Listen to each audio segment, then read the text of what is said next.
ఇప్పుడు మనం తమిళనాడులోని మెరీనా బీచ్ పక్కనున్న ఎంజీఆర్ జయలలితల ఘాట్కు వచ్చాము. ఒకసారి ఆ సమాధుల్ని దర్శించుకుందాం. మంచి టూరిజం ప్లేసు. కొన్ని వందల ఎకరాల్లో తయారు చేశారు. చూడండి ఎట్లా ఉందో. అసలు ఎప్పుడైనా సరే చెన్నై వెళ్ళినప్పుడు మనకి సెంట్రల్ నుంచి 4 కిలోమీటర్ల దూరంలో ఉంటుంది మెరీనా బీచ్. బీచ్కి ఆనుకొని జయలలిత ఎంజీఆర్ ఘాట్లు, కరుణానిధి ఘాటు ఇవన్నీ పక్కనే ఉంటాయండి. కొన్ని వందల ఎకరాల్లో నిర్మించారు. ఫస్ట్గా చూడండి జయలలిత ఎంజీఆర్. ఇప్పుడు మనం ఇక ఆ ఘాట్ల దగ్గరికి వెళ్దాం. లోపలంతా భలే ఉందండి ప్రదేశం. చూడండి అసలు ఎట్లా ఉందో. ఎంతో అద్భుతంగా చిత్రీకరించారండి వాటిని. ఫస్ట్గా మనం ఎంజీఆర్ గారి సమాధి అదే ముందుగా మనకి కనిపించింది. అది దాటుకొని అవతలకి వెళ్ళాలి. మన జయలలిత అమ్మ దగ్గరికి వెళ్ళాలంటే ముందు మనం ఎంజీఆర్ గారి సమాధిని చూద్దాం. చూడండి, వాళ్ళు బతికున్నప్పుడు మనం దగ్గరకు కూడా పోలేం, కానీ ఇప్పుడు సమాధికి దగ్గరగా వచ్చాం. ఎంతో అద్భుతంగా ఉన్నాయండి.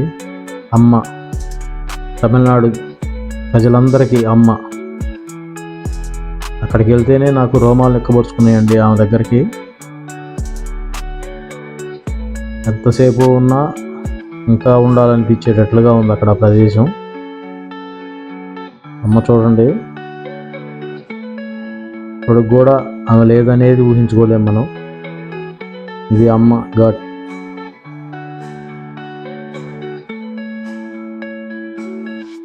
ఎంతో ఆనందంగా ఉంటుందండి అక్కడికి వచ్చి ఆమెని చూడండి. పక్కన ఎలాంటి అద్భుతంగా కట్టారో. ఇది మ్యూజియం అండి, అమ్మ మ్యూజియం. అమ్మకు సంబంధించినవి అన్నీ దాంట్లో ఉంటాయి. నేను వెళ్ళిన రోజు మూసేసి ఉంది అది. చూడండి ఎలా ఉందో చుట్టూతా. చూడండి ఎంత అద్భుతంగా మలిచారు వాటిని. ఎప్పుడైనా చెన్నై వెళ్ళినప్పుడు ఒక్కసారన్నా చూడొచ్చండి. అద్భుతంగా ఉంది కట్టడాలు.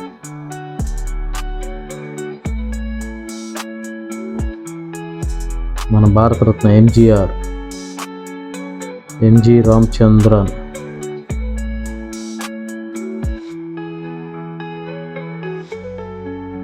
ఇప్పుడు మనం మన తాత కరుణానిధి ఘాట్కు వచ్చాము. ఇది కూడా పక్కనే ఉంటుంది అనుకొని. చూడండి ఎలా ఉందో. బయట పక్క ఎంట్రన్స్ ద్వారం అది. ఉదయం 9 గంటల కాడి నుంచి సాయంత్రం 6 గంటల వరకే ఉంటాయండి. దర్శించుకోవచ్చు ఎవరు వెళ్ళినా అక్కడికి. తర్వాత ఇక అలౌమెంట్ ఉండదు. ఉదయం 9 లోపు క్లోజింగ్లో ఉంటుంది.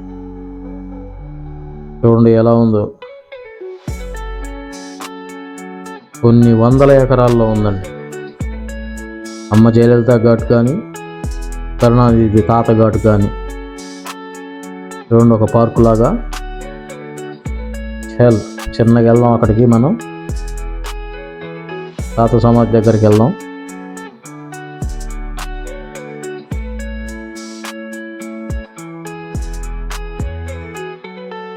చూడండి ఎలా ఉందో అద్భుతంగా.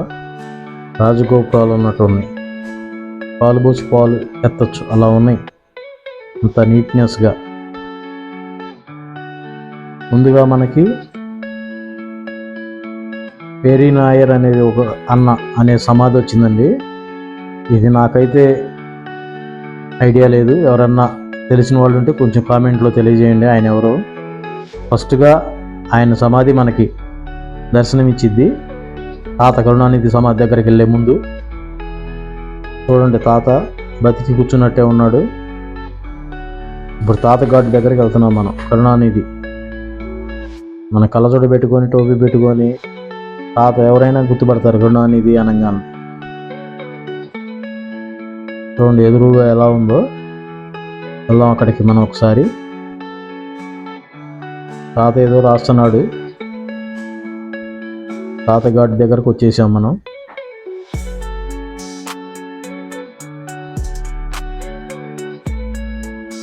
చూడండి ఎలా ఉందో. వీళ్ళందరినీ బతికుండగా మనం దగ్గరకు కూడా పోలేమండి. వాళ్ళు శాశ్వత నిద్రలో పోయినప్పుడు మన దగ్గరికి వెళ్ళగలుగుతున్నాం. అక్కడికి వెళ్ళినందుకు నాకు జన్మ ధన్యమైంది. ఒకసారి చుట్టూతా చూద్దాం ఎలా ఉందో.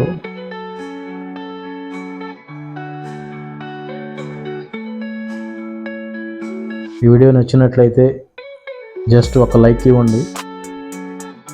కొత్తగా చూసేవాళ్ళు సబ్స్క్రైబ్ చేసుకోండి.